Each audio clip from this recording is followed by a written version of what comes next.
कुडाळ तालुक्यातील वारंग तुळसुली भागात रानगव्यांचा कळप स्थिरावला असून यामुळे येथील शेतकऱ्यांचं अतोनात नुकसान झालं आहे।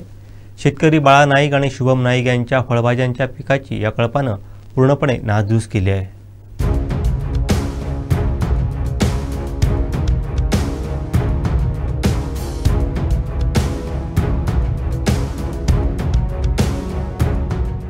भेंडीच्या झाडाचे बरोबर फुलं आणि फळं येण्याच्या टाइमलाच पूर्ण झाडांची नासधूस करून टाकली। अर्ध्यावरनं खाल्ली आहेत, गोष्टी मुळातनं पायाने तुडवली आहेत। कारण मोठा कळप असल्यामुळे काहीच समजत नाहीये की काय करायचं आणि काय नाही। जे मोठा कळप येतो एका टाइमला सगळंच्या सगळं नासधूस करतायत आणि जात आहेत।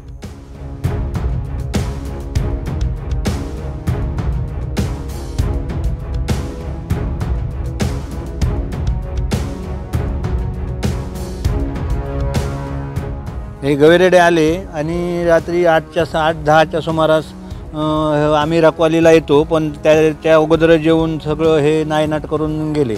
चतुर्थीच्या सीझनला हे आम्हाला व्यवस्थित पीक मिळणार असतं, त्याला आम्ही हे त्याच्यासाठीच हे वेल घातलेले।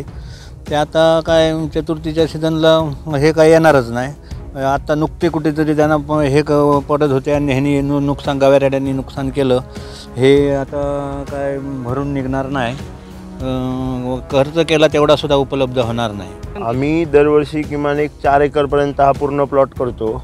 4 एकरच्या प्लॉटात किमान एक भेंडी, त्यानंतर पडवळ, दोडकी, काकडी, भोपळा अशा विविध प्रकारची आम्ही शेती करतो। पण काय होतंय, ह्या यंदाच्या वर्षी गवेरेड्यांची एवढी नासधूस वाढली आहे की आम्ही करायला जातो आणि एक 15-20 दिवसात येतात, संपूर्ण सगळ्या केलेल्या लागवडीची नासधूस करून जातात। हे आत्ता 4 दिवसापूर्वी आलेले मोठा कळप आहे।